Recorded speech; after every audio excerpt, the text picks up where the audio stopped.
Okay, we'll call to order the meeting of the Town Government Planning Commission. We have a special agenda tonight that is a public meeting to kick off the process of updating the town plan. We have with us Matt Bachler from the Windham Regional Corporation. We're going to have a little bit of an extraordinary format tonight. We'll involve a presentation and breakout discussion that Matt's going to moderate. We thank everybody for coming here. And as I said, if you haven't signed in, please do sign in and sign in sheets in the back. And feel free to grab water and snacks and everything. So thank you. So Matt, I would. Oh, yeah. Okay. So I'd like to call the village select board meeting to order at 6:31. Now we'll begin. Thank you. Thank you for having me this evening. Having me go to the next slide. All right, hold on a moment.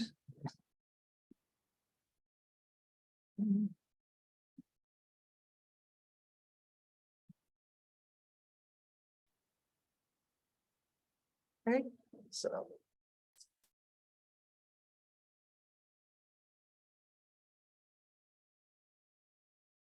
Thanks.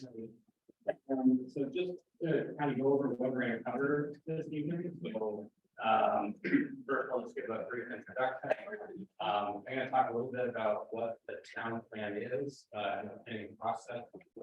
We'll look at some updated community data for the town of Dover, the results of the community survey that has been done.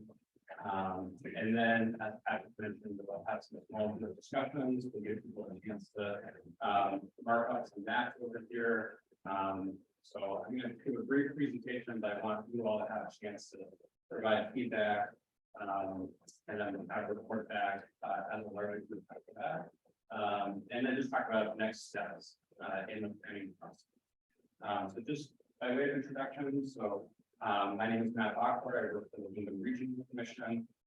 Dover is one of our 27 member towns here in the Windham region.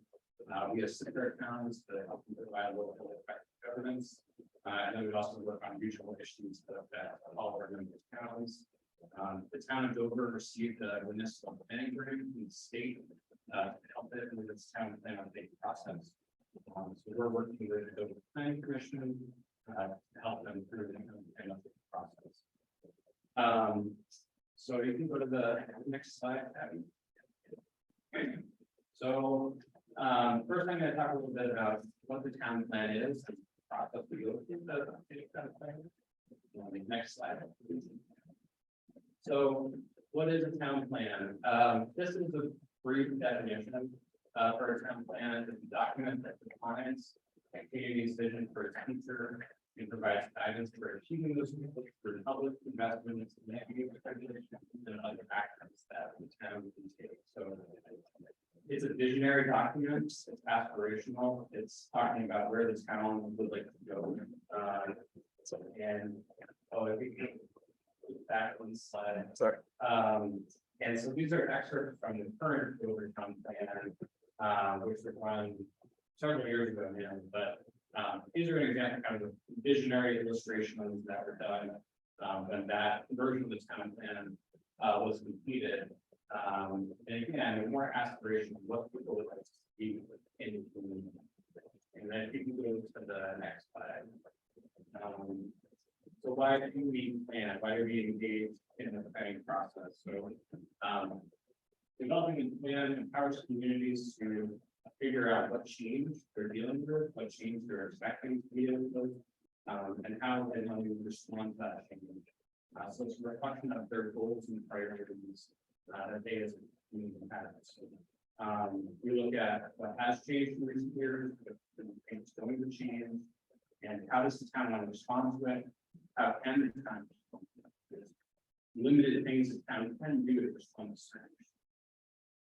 It provides the community with a means of designating areas that it wants to set aside for conservation purposes, and areas where it wants to encourage development. So, you need town plan please to implement zoning and subdivision regulations to help control how development is occurring in your community. It helps establish a transparent, consistent, and predictable public policy process.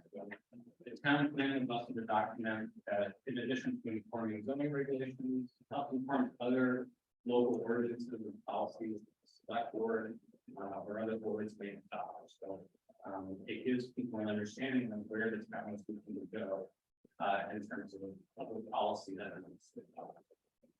And then finally, it helps promote wise investment in managing future costs. So it helps set priorities for what the town wants to invest money in. We can't spend public money on every single thing. I think this is the way to help guide the town and focus on what matters the most. Go to the next slide. It's important to keep in mind too with town planning in Vermont. There are certain planning elements that need to be included. So every town plan needs to address land use, needs to address transportation, natural resources, energy, and then the state has these broad goals too that's looking for towns to address in their planning process. So these are outcome goals. These are things that the state requires town to think about putting together that town plan. So how are we going to achieve compact relationships? How are we going to achieve a strong first economy? We need to address education, educational training, safe and affordable child care, efficient facilities and services, recreational opportunities, safe and affordable housing. And then the next column, strong agricultural and forest industries, abundant communities, wise and efficient use of natural resources, preservation of natural resources, quality of air, water, and wildlife, saving community transportation, and energy efficiency and renewable resources. So, in the town planning process, these are all goals that we need to work with. That's what part of this. We can go to the next slide. So this kind of lays out the planning process.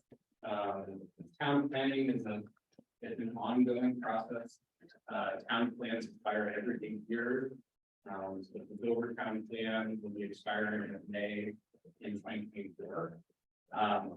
And right now, where we are at in the process, we're in step number 1, step number 2. We're doing that community assessment, understanding what the current conditions are, what some of the trends are, starting to talk about goals and objectives based on that assessment. So you kind of start at the high level with your goals and objectives, and then you start narrowing them down to identify more specific policies and actions that accomplish your goals.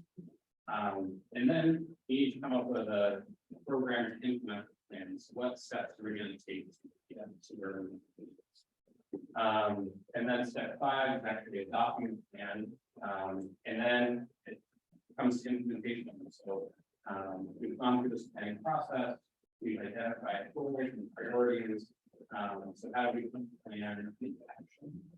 And then over that period of time, we have that 8-year period of time between the town plan expiring. That's when you're implementing the plan, you're evaluating how it's working for you.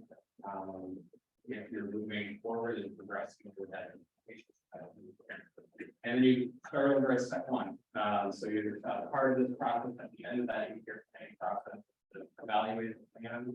The planning commission has been working on that already, looking at the current plan, areas that needs to be updated, and then you go through the cycle again. So I think it's important to remember planning is an iterative process. We're always working and developing to make it better. And so this is an update to your current town plan and not starting from scratch. That would open.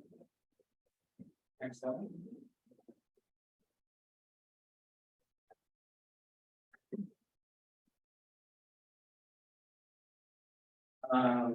And so I just wanted to talk a little bit about roles and responsibilities. So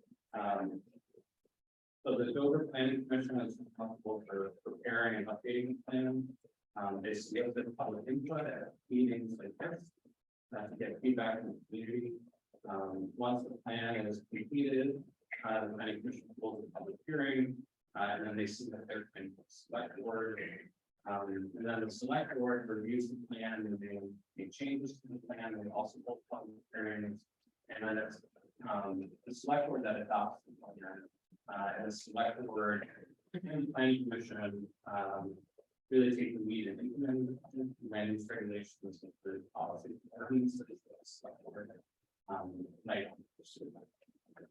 So that's an overview of the planning process. Next, I'm going to go into seeing the community data. Let's see if there are any questions coming out of that background. Going to the community assessment. So we're going to look at data in terms of population data, economic data, and housing data. And this is just kind of an initial overview of looking at current data in the community as we begin working on updating, looking at chapters in detail. We'll be bringing in data. But this will just give you a sense of where we're at. You can go to the next slide. So this slide is looking at population over time in Dover, going back to 1940. And you can see between 2010 and 2020, Dover saw an increase of approximately 650 new residents, which is an increase of about 60% in that 10-year period, which is actually one of the largest increases as a percentage in the region. As I think probably everyone's familiar, Dover was a relatively small town up until the construction of ski resorts in the area beginning in the 1970s. So, that population really began taking off in Dover. You'll see there's a dip between dip from 2000 to 2010, and we go back up to 2020. This is something we've seen in other communities too, with ski resorts or adjacent ski resorts. So Wilmington's something similar, and Wilmington too. Not really sure the explanation, but it's something I saw other towns in the state. You can go to the next slide. So this slide is looking at population and labor at the very top compared to some neighboring communities, looking at 2000, 2010, so as you can see, Dover between 2010 and 2020, it seems one of the largest increases in population. Stratton had a higher percentage, but it's a smaller residential population to begin with. So in total, they didn't see as many new residents. And at the very bottom is the population of Windham County. So as a county, we saw about 3% population increase right in that period. So Dover saw a higher population increase. One thing to note that this is from the 2020 census, and the 2020 census was as of April 1st, 2020, very side. And we know that was at the height of the pandemic, and a lot of folks have relocated to the state who had second homes during the pandemic. And we don't have a great sense of the number of people that were counted that were here temporarily in the middle of the pandemic, and those that have decided to stay home following the pandemic. But that fact may help explain that larger population. Go to the next slide. So this slide is looking at different age cohorts and we're looking at the difference between 2010, shown in the blue, and 2020 in the yellow background colored. So again, overall the population increased by about 650 people between 2010 and 2020. So in 2020, you see a lot of the bars are higher because you have more people overall. But there was a significant increase in your population of residents age 16 per. So between 2010 and 2020, those that are age 60 or older increased from 27 to 36% of the population. But there is also a noticeable increase in the population age 19 or younger on the left-hand side of the screen here. And that corresponds with more children in the area. You also have a pretty sizable increase in residents age from 33 and 30 to 44, which corresponds with that larger population of children in the area. That's kind of the prime parent age range.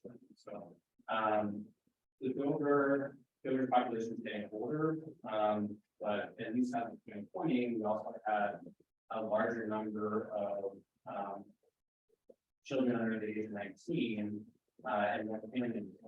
So it's important looking forward, and these trends are expected to continue, especially in terms of our population aging. So thinking about how do we plan for a population that's getting older.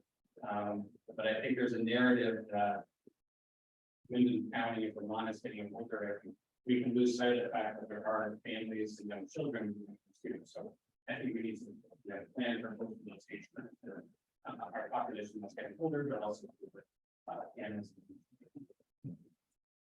Go to the next slide. So this is related to population for the age of the population. So looking at how large households are and the number of people living alone. So the average household size is decreased from 2.3 to 1.9 in 2020. So people are having smaller households, people are having fewer children. Also, more people are living alone. So in 2020, 34% of households were comprised of singles. So, this is important to think about too in terms of housing. What kind of housing we're providing? We're having smaller households, we're having large kind of people that are living alone. They don't necessarily need a 4-bedroom house. They might be a 1-bedroom. Trying to make sure that we are providing the type of housing that is needed today and in the future as the population changes. The next slide.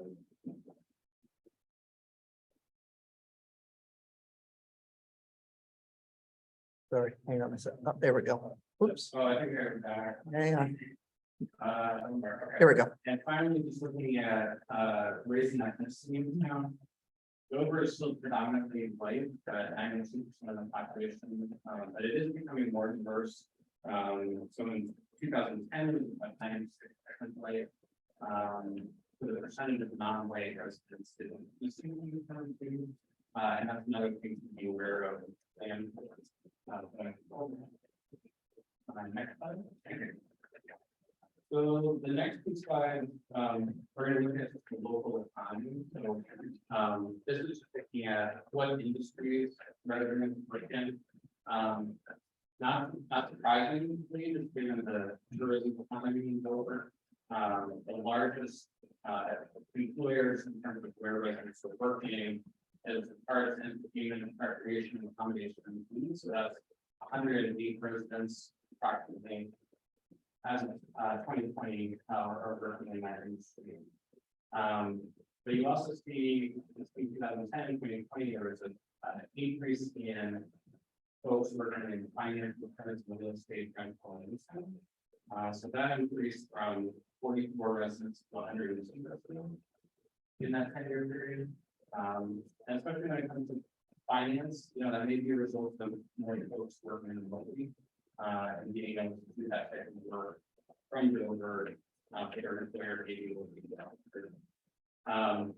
And then retail trade is also pretty high, again corresponding with the current economy. Construction is relatively high. Dover has a large number of housing units. A lot of those are seasonal. There are, because of the number of housing units, there's a lot of work that needs to be done. Just in terms of construction trade. So this just gives you a sense of kind of breakdown of where folks are looking. And then if you can go to the next slide. Sure, yeah, no, this is- I know some people don't like. no, go ahead and just. That slide is, Yeah, how many people is this? Is that indicative of how many people answered the survey? That they sent out? yeah, so the good question is, you want to go to the last slide? Whatever means that 300 responses.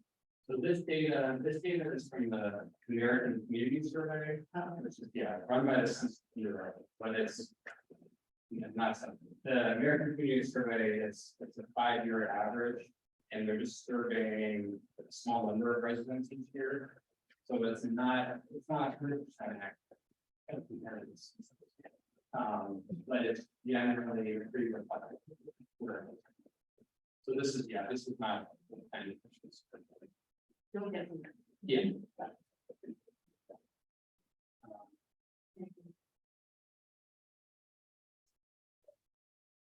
And this data too is from American Community Survey. This is looking at median household income in Dover, which is the blue line, versus Windham County, which is the green line. And this type of data is hard to get great median household income data. And the American Community Survey comes out every year. Again, it's an average, 5-year average, and it's just surveying a certain number of records each year. So it's helpful to show the data over a period of time. Because then it kind of, you can kind of blend out any of the dips or the peaks. And the data at county level is more accurate, a larger pool of residents at a prime time. But I mean, the takeaway here is Dover's median household income over the last 10 years has been in line, but also by Windham County's median household income. And you can see the town's median household income is still kind of coming down after the Great Recession in 2011. But it's really kind of struggling to keep up with it. The increase in the median household income in the county. Part of that is just the large number of residents that are employed in this tourism-based industry, like accommodations, food services, retail, and construction. Just because generally those are jobs that they're paying less than. So the fact that the economy is really based around tourism, kind of brings down the median cost. Go to the next slide. And the next two slides are going to look at housing. So this slide is looking at the year housing units with the and what's striking is the Dover is the gray color, Windham region is the brown. We have a lot of old houses in the region, but Dover only about 10% fair housing stock built in 1939 or earlier. Again, if you remember that population chart, in 1940, the population of Dover was around 200, a little more than 200. And compared to other towns, Dover didn't have a huge population or a very large population during the 1800s. There are some towns that have larger population in the 1800s, a decrease in 1900s. Dover's population has been relatively small. What we saw in Dover, a huge boom in construction in housing in the 1970s and 80s. So 1970, 1980, that's about almost 60% of the housing stock in those 2 decades. You can see in the Windham region, saw a lot of housing built during the time as well, but not as much as and that corresponds with just the rapid increase in the number of seasons built during that. Is it okay? Yeah. Is this permanent housing? This is all housing units. So it has to be kind of names and things like that, because it's Yeah, Increase. And 10 million, yeah. units. Yeah, so this is all units, and. Yeah, yeah, so we're, yeah, I think part of that is, Matt, I'm sorry, I wrote it down, I said that.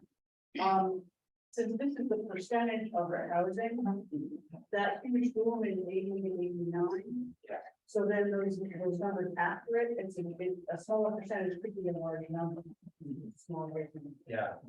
The town has, I think it's about 3,000 houses in that school. Yeah, 40% of that, pretty good. You can go to the next slide. This next slide looks at housing unit occupancy. So on the left-hand side, we're looking at the number of seasonal units. These are not, well, not year-round residents. In 2020, that was almost 2,500 housing units for seasonal use. And owner occupied was about 350, just under 200 rental. So that almost 2,500 number of seasonal units, that's about 80% from the housing side. And Dover's percentage of seasonal housing units, one of the highest in the state. It's not the highest, but it's kind of, it's up there with the Wilmington and Ludlow. I think also have certainly higher. Dover's the highest percentage, one of the highest percentages. So there's also been, we saw an increase from 2000 to 2020 in seasonal units and a decrease in units. And so the higher number of seasonal homes can put pressure on the local housing market, because there are additional buyers coming in, by looking at purchase housing. And we'll talk about short-term rentals on the next slide. So this is another trend that I think we're all very familiar with, short-term rentals. And this is also having an impact on the local housing market and regional housing market. So this is data from Airbnb, which is a website that just tracks short-term rentals, and also communities. It's free data that's very to take a look at, when reviewing that site. So between 2018 and 2023, there was an increase from about 300 short-term rentals to about 550. And this is across all, this is Airbnb, VRBO, all different platforms. If you go to the next slide. So looking at the data at the May 2023 number, it's always changing what properties are listed. But in May, there were 561 properties. So that's about 18% of the housing units in Denver.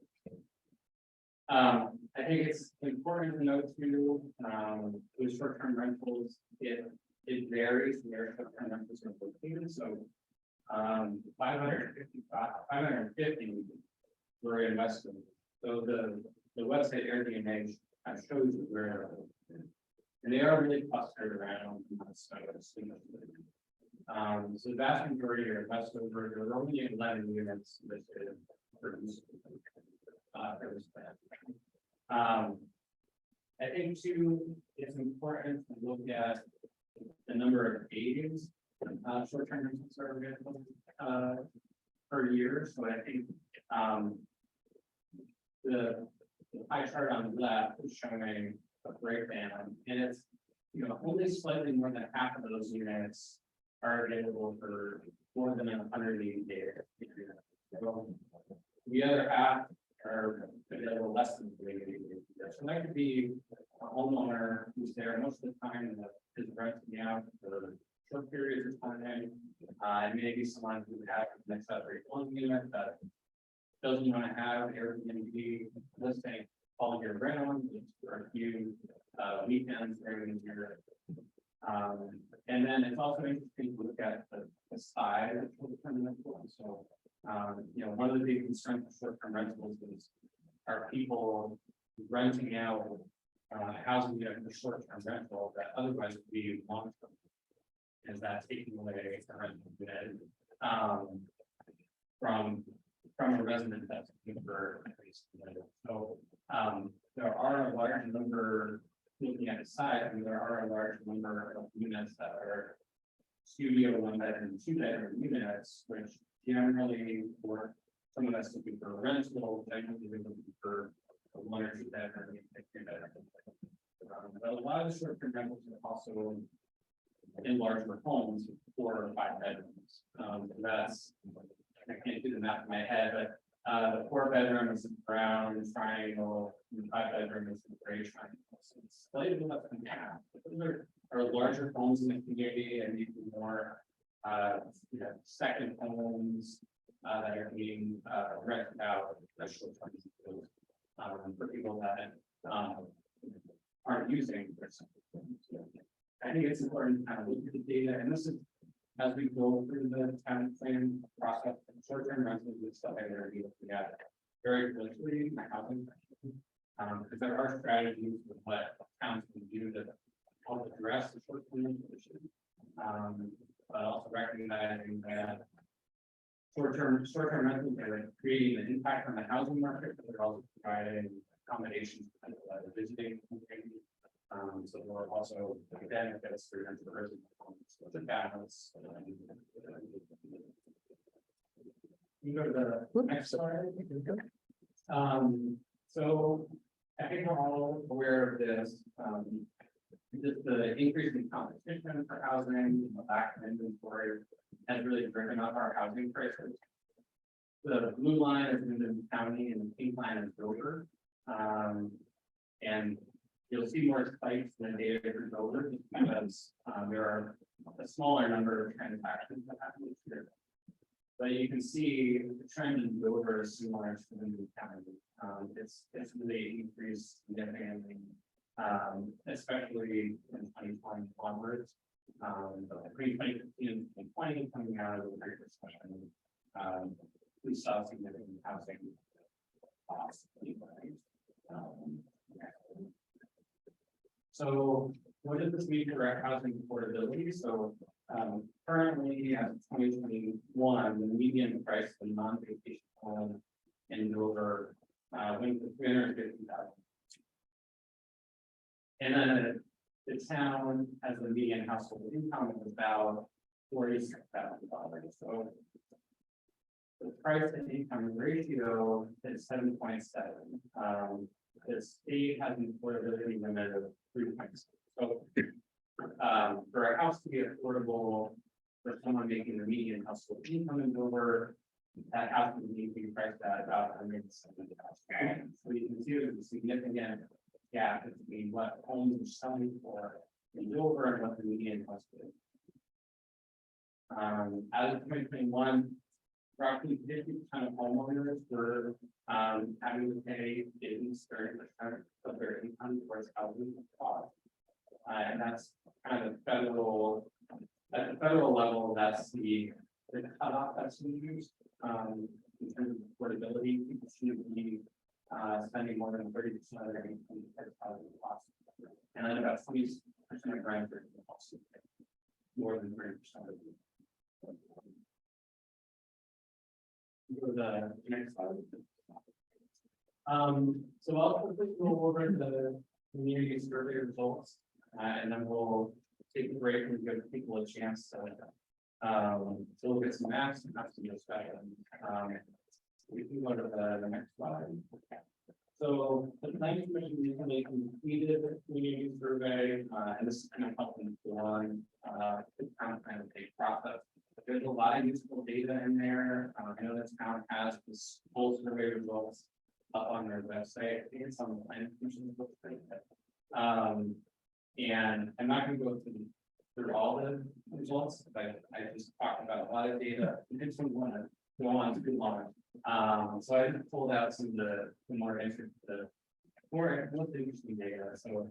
I always like these questions in this survey, just asking people what your favorite places are in town. You can see the highest response was pronounced snow. A lot of people, 13 people, also, I think, a total of 90 folks or so completed the survey. So 13 people said their house was their favorite place. So people take a lot of pride in their homes and their properties here. People like the Dover Commons that we are now.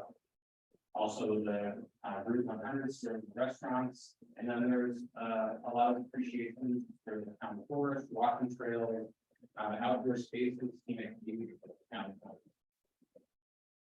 We'll go to the next slide.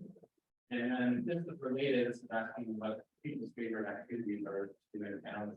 Not surprisingly, skiing and snowboarding is high. But a lot of other recreation around here have to do with hiking, walking, and biking. People also really like attending community events, visiting the park and library. So a lot of these responses to show a lot of appreciation and pride in the community facilities that the town has, people's properties. Dover is a beautiful remote setting. It's nice and quiet here. I think people appreciate the quiet and the peace that they can have here.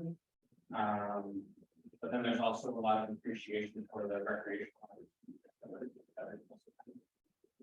And next slide. So those last two slides, they're really asking people what they love about Dover. In this slide, kind of summarizes what this is drawing from several different questions. What people would, what people would like to see more of. So, people want to see more workforce housing and childcare options. They want to see better job opportunities, improve public transportation, or existing public transportation, but people would like to improve on that. I think people really appreciate the arts and cultural opportunities in the town, but would like to see them a little bit more. There's interest in a local farmers market, and then also just trying to make more electric vehicles and need to think about where we're going to provide electrical vehicle charging stations. So that that's the end of my kind of formal presentation. Are there any other questions on what we covered? So what I'd like to do next, and have a quick question. Do we have anyone on Zoom? Nope, we do not. Okay, that makes us a little mysterious. So what I'm gonna ask everyone to do, take a few minutes, get some truth from the table, and then we have 4 maps out here. They're all the same map. So just a base map of the town of Dover. And if you can go to the next slide, Kathy. What I'm gonna ask people to do, and I'll kind of circulate and help you with this activity. Look at the maps and think about areas in town that you would like to all explain to, but today you'd like to maintain, evolve, or strengthen. So maintain are areas that we don't want to see a lot of change. So it could be the town forest, it could be historic areas in town. We're generally like how those places are working for us. We want to maintain. Evolve are areas where we want to see more incremental change. So there could be small development projects, it could be improvements to existing community facilities, but it's small scale. And then transform, this is where if you have a big idea, this is kind of the big idea. So with areas that might be more significant transformation. So there could be from like a shopping center around really could use a redevelopment. This doesn't even and that's a more transformation. And so we have I'll get out the markers here, so. Try to mark areas that you want to maintain with green, evolve with blue, and transform with red. And then, yeah. This sounds more like zoning regulations. You're asking us to look at areas that we want to change. Yeah. Well, what about the other areas? Of the town? Yeah. You know, like, Yeah. Oh, it's a great question. And so the town plan, this exercise is a little more land use oriented. Because part of the town planning process is updating your land use section and considering changes to your zoning. That might come out. But I also have pads of paper and pens and I would ask people to just note ideas too, that things that you want to see when you maintain, evolve, and transform that aren't necessarily. I have some idea that have to do with property, people's homes, Yeah. taxes, things like that. Yeah. One of the ideas that I had done more. Yeah. And when I was on the original thing, something is there some way that seeing that Vermont is moving towards being there, you know, by 2027, please, if you know, the furnace breaks down, you can fix it, paint it, maybe there should be something in the town plan that would give incentives to people who are building to build their homes with geothermal, not fossil fuel, geothermal electricity. You know, a lot of hydro that we have. And when they did that, we got tax. You know, I think it would encourage people. Yeah, and it's, you know, this meeting is all about generating ideas. We want to hear from you, and the notepads are here too to jot down what's kind of notes. But I want to give people a chance. Again, I'll kind of be circulating around. But I want to give people a chance to kind of leave their own comments, and then we can come back. You know, we'll give like 15, 20 minutes, and then we'll come back. If anyone wants to share about what they maybe comments on. Yeah. So Matt, how would you like us to organize? Would you like to kind of split up and do around the tables? Is that?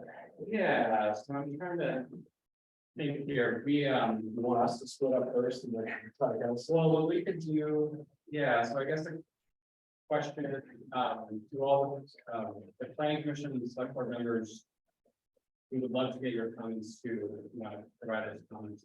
And what I can do, we're kind of waiting to see how many folks are going to be here tonight. So what I might do, if it's okay with you all, is bring two of the maps, one map here, one map here, so we have 4 tables.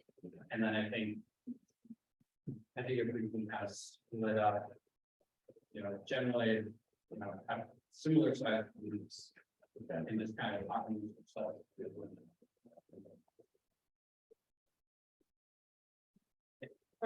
I just want to caution boards that we all have, you think about the town like that. Yeah.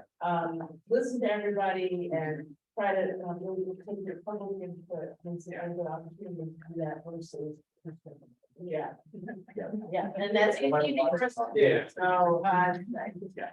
step back and listen. Yeah. I think that's important. Thank you. So you spread the maps around, we'll divide up, the public will divide up, that'll be rough.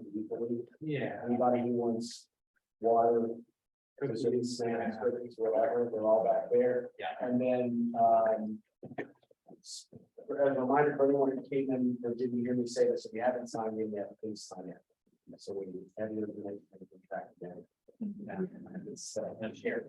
Yeah, it's 7:15 now. We'll give it maybe 20 minutes and see where we're at. If we're done before then, that's fine. We can get back. Great, thanks.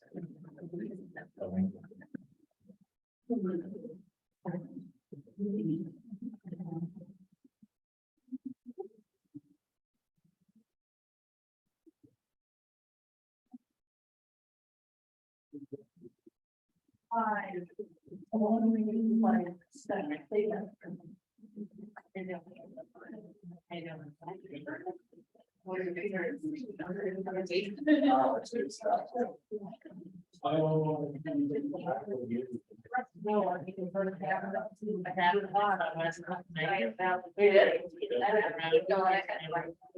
Oh, far back.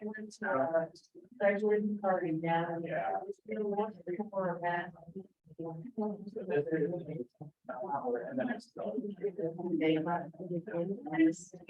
Yep, that's what I'm trying to do. I think I'm gonna have to change the screen share to pause the recording, so that's what I'm fiddling. Yep. I'm sorry. Yeah, no, I can do that. I just have to get in and. Yeah. Yeah. Yeah, exactly.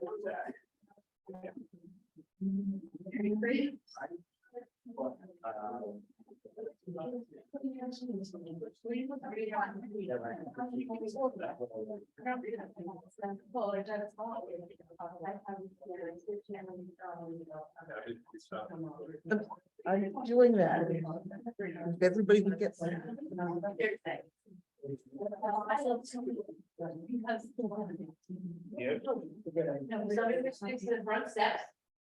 Yep. There.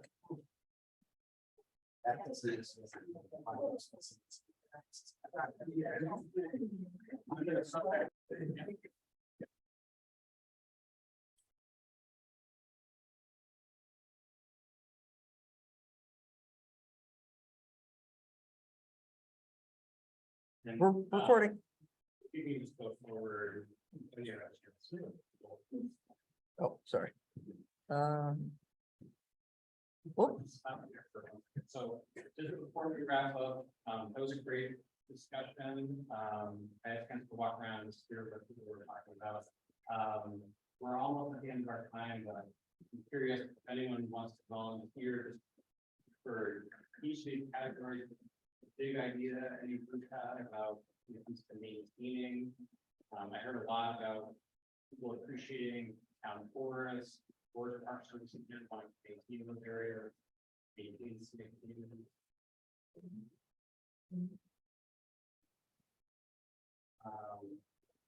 Evolve. I heard a lot about Route 100, possibly including this in Route 100. I don't know if it's like share things that they talked about. We talked about the one area. Productive. Pro. Residential. Be increased to 10 acres as opposed to 5. Which it is now. Oops, sorry.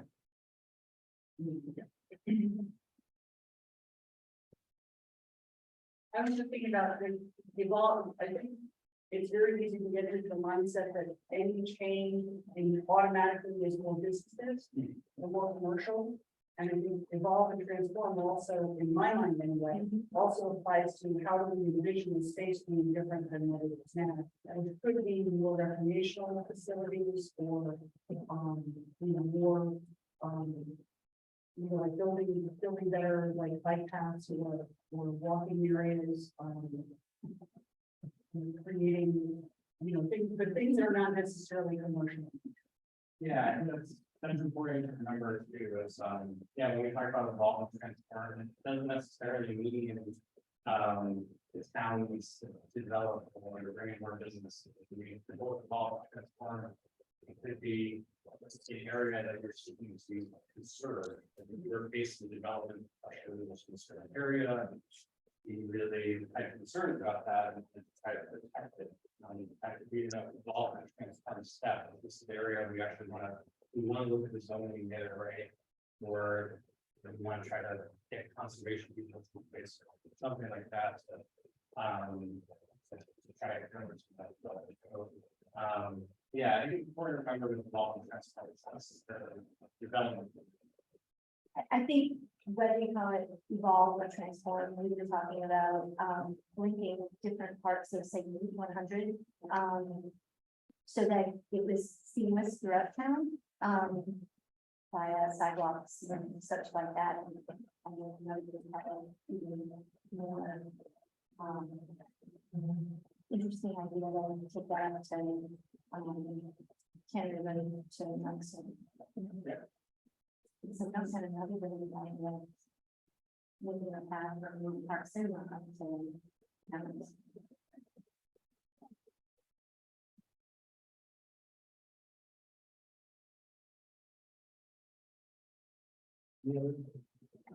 We were focused on housing. And the idea of being able to supporting young families here through our community and having be able to afford to housing. So we're looking at some of the areas which are larger parcels that are not being utilized in the being warehouse. It could be more residential.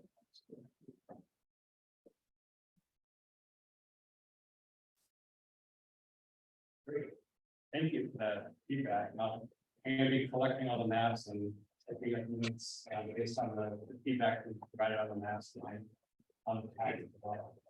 You want to go to the next slide? We go to the next slide. And one more slide. Oh, just a wrap up. So we're going to be providing a summary of the feedback we received tonight and sharing out with the planning commission. We're going to be continuing to work with the planning commission. As I mentioned, the town plan, current town plan expires in May of 2024. So we're working towards the goal of having an updated plan by May of next year. And we're going to be continuing to work with the planning commission to review the different chapters in the town plan. So as I mentioned, the town plan is divided up into different sections. We're going to be working with the planning commission to continuing to review those section by section. We're planning on holding a second public meeting next winter. Is that the draft plan? Had a chance for more feedback on that. And then we would be doing the approval process next spring. The planning commission meetings, those meetings are open to the public, members of the public are welcome to these meetings. And we're planning on doing some additional public outreach in the fall as we kind of get into these chapter updates. Just wanted to say that the current town plan is up on the town website, and it's there for anybody to read, to review, to familiarize themselves with what's going on. And what we are actually looking at as the foundation for where changes will be made. So please dive in and take a look at it.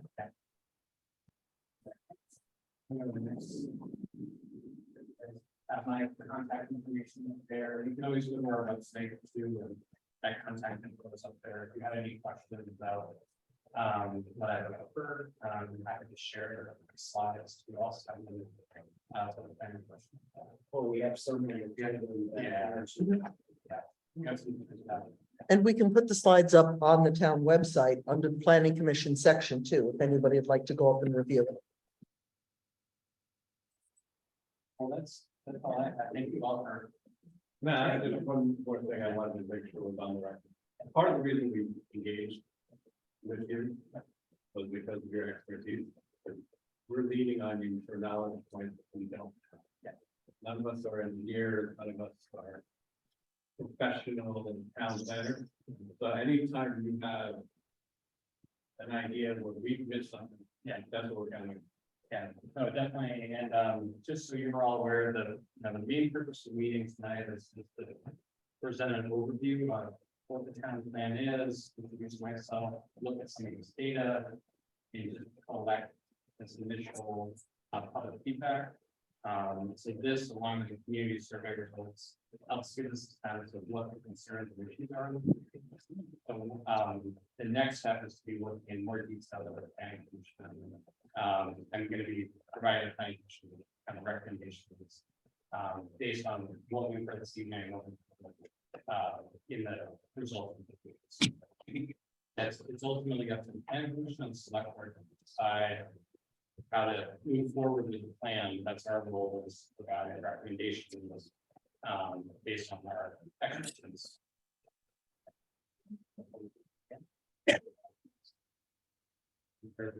Plenty of cookies and other things left. So take some things to the room. So are there any questions before we start getting to the amendments? So I'll adjourn the Dover select board meeting at 7:57.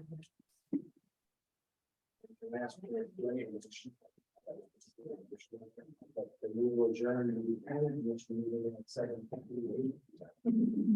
7. 7. Thank you very much, everyone. Thank you.